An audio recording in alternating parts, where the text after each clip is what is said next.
Welcome back to the channel. Thank you so much for checking out this video. I hope you're having a fantastic day. Shout out to my 19 cousins and all the hard work you've put in to getting us to 7,500 subscribers. Oh, if you don't know that reference, please check out the video I did earlier today about Stephen A. Smith and Cheryl Swoops and L. Duncan. Shout out to everyone who referenced that in their comments on that video.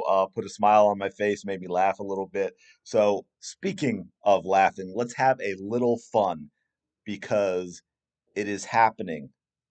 They're breaking the greatness of Caitlin Clark and the support that she gets, and her popularity is breaking brains. And I don't just mean they're lashing out. They are submitting, folks. They are submitting to the inevitable.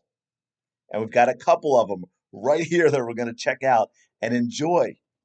The first being the one and only Skip Bayless, who spent 20 years hating on LeBron James and then started doing the same thing to Caitlin Clark. Every time he talked about her, it was negative. All she could do was shoot threes, but she was terrible at it. And when she stopped making them, that's when she started passing the ball. She had never been a good passer before, right, Skip? She didn't lead the NCAA 3 years in a row. And it was on and on and on. You've seen me do videos on Skip, and there's the stuff he said about Caitlin Clark that is just absolutely delusional. He's never had a nice thing to say about her game. So we are going to enjoy this little bit from Skip Bayless here, folks, because it is happening. I'm seeing Caitlin Clark emerge as an extraordinary professional basketball player. Highest risk, highest reward. I'm actually okay with those record-shattering turnovers. I'm actually okay with the logo threes that so often miss. I'm so okay with Caitlin Clark now that I must tell you, I look more forward to watching the Indiana Fever than I do my Dallas Cowboys. And that's the truth. Wow. Okay. I don't know if you noticed it, but the video, the audio to video is a little off. That was weird. But man, did that not look like the man had just been completely and utterly defeated? It almost looked like a hostage video. And he still had to get the digs, right? He had to be the I'm okay with the turnovers and all those threes she missed. You know what? Her 3-point shooting is about average for the league.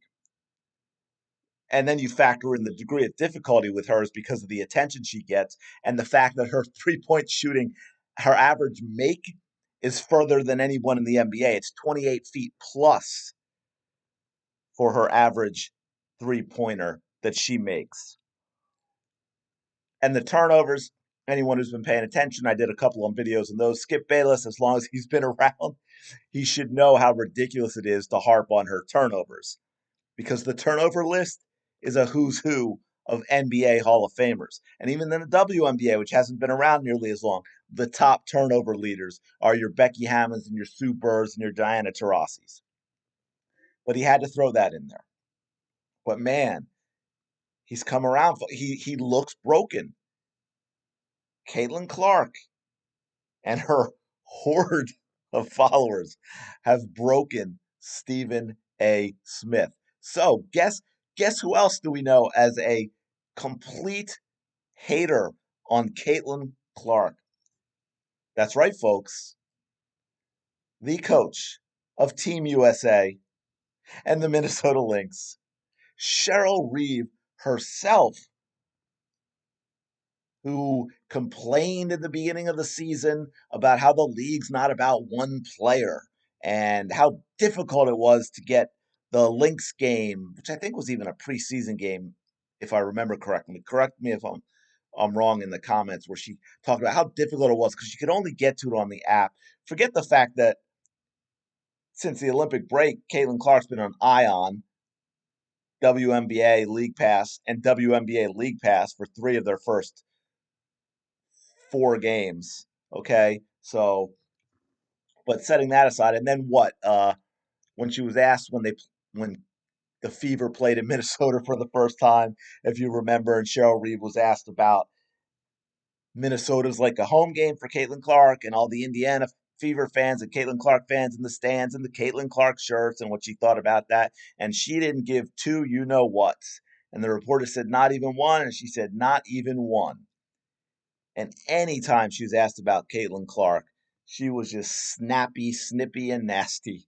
So what does Cheryl Reeve have to say now, folks? This is before the most recent game when they then had the number retirement for legend Maya Moore.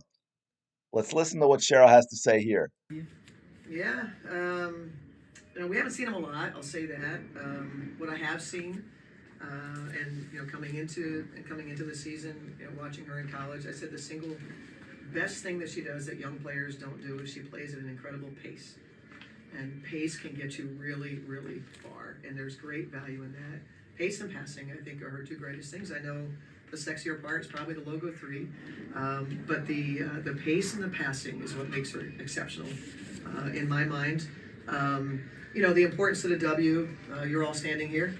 I don't think it's just for Maya Moore's jersey into the Raptors. At least I hope some of you are here for that. But Do you all, my 19 cousins, remember Cheryl Reeve ever talking about the pace at which Caitlin Clark plays the game and her passing ability and her positive impact on the WNBA? And that's why this press room here right now is filled listening to Cheryl Reeve. Have any of you ever heard that before?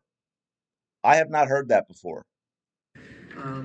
every city that she's in, I thought it was really cool her senior year of college. To see that take hold, it wasn't just the Iowa fans. It wasn't just a sold out Carver. She became a road show. And I don't know that, and I don't want to slight anybody in college, but I don't remember seeing that in my time. And that's held true. We've wanted a player or a league that can, sort of transcend some of these spaces and have a road show. The NBA's had their players that people come to see, right? So when the Wolves sell tickets, there are certain games that they know people are going to come watch certain players. And Caitlin Clark and some of the other rookies give us that. Obviously, Caitlin, being the headliner. She did have to throw the other rookies in there, but this is almost finished. I'm gonna let this finish out, and then I have a few comments on this. What is tonight like for you, having these people in the same building?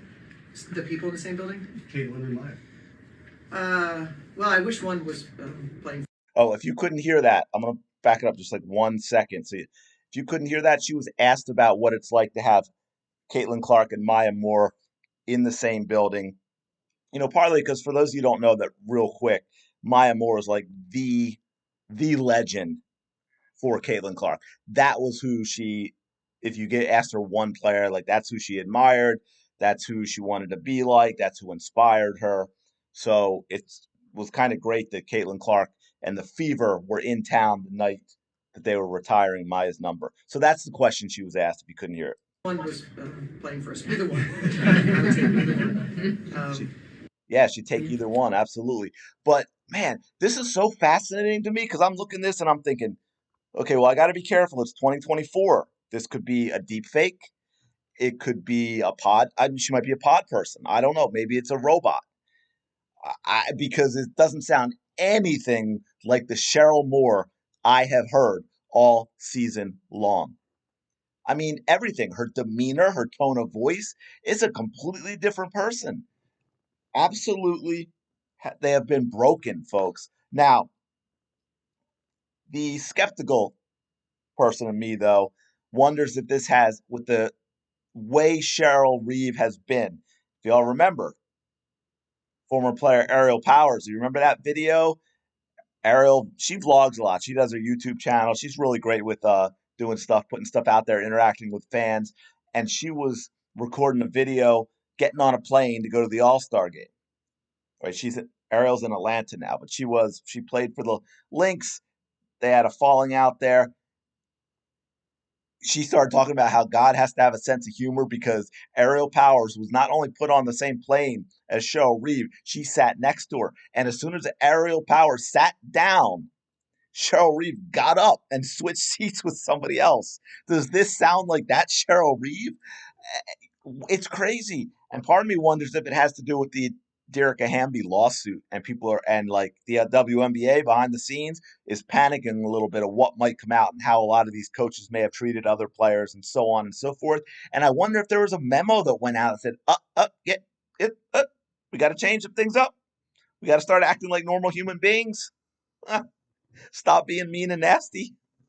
But this is amazing. I mean, yeah, for those of you that have been around, for those of you watching been Caitlin Clark fans for like going back to Iowa and have gone all through all this in the WNBA season, you have to watch this. And I know you don't want to admit it because you don't want to sound like you're a bad person, but you have to be watching this with a little bit of haha, a little bit of joy, a little bit of laughter, and just really enjoy this happening. Now, by the way, I wanted to point out something real quick to that point also because she mentioned about Caitlin Clark's impact, which she didn't want to mention previously. Okay, so this was that first game when she talked about not giving two you know whats, and the Fever went and won. Attendance 18,978. This most recent game, attendance 19,023. So take a look at this, and if you can't read this, I know I tried making it bigger, but it was getting messed up. But this is attendance report, most recent I can get. These are home games, numbers 2024 versus 2023, and they're all up. But as you see, Minnesota averaging 8,836, which of course is skewed higher because of two games with the Fever that are more than double that, right? What the numbers I just gave you. 18,978, 19,023, and yet the Lynx average 8,836. And that is the impact of Caitlin Clark from a popularity standpoint. We all know what she's doing from a basketball skills standpoint. By the way, first player in WNBA history to reach 520 points, 240 assists, and 81 made three-pointers in one season. First player to do that. There's another crazy number that she's putting up, and it's obviously it's broken. It is broken. Skip Bayless. But I'm going to leave it there. I just wanted to go through this, analyze it a little bit, but also let you know about it because this is just kind of one of those more lighthearted ones where we can have a little fun. At hey, and I'll end with this, folks. We're winning. We're winning in this battle for whether or not Caitlin Clark is actually a good player and having a positive impact on the WNBA.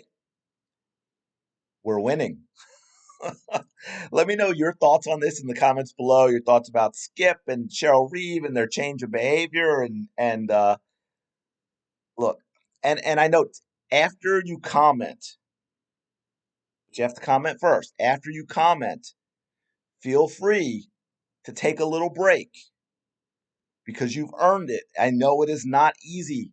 19 people turning themselves into 7,500. It is not an easy task. It takes some effort, and I appreciate it. So don't forget to give yourself a little bit of a reward with some time off after you comment. Subscribe if you're enjoying the comment and the content. Also smash that like button. I really do appreciate it, and I will talk to you later.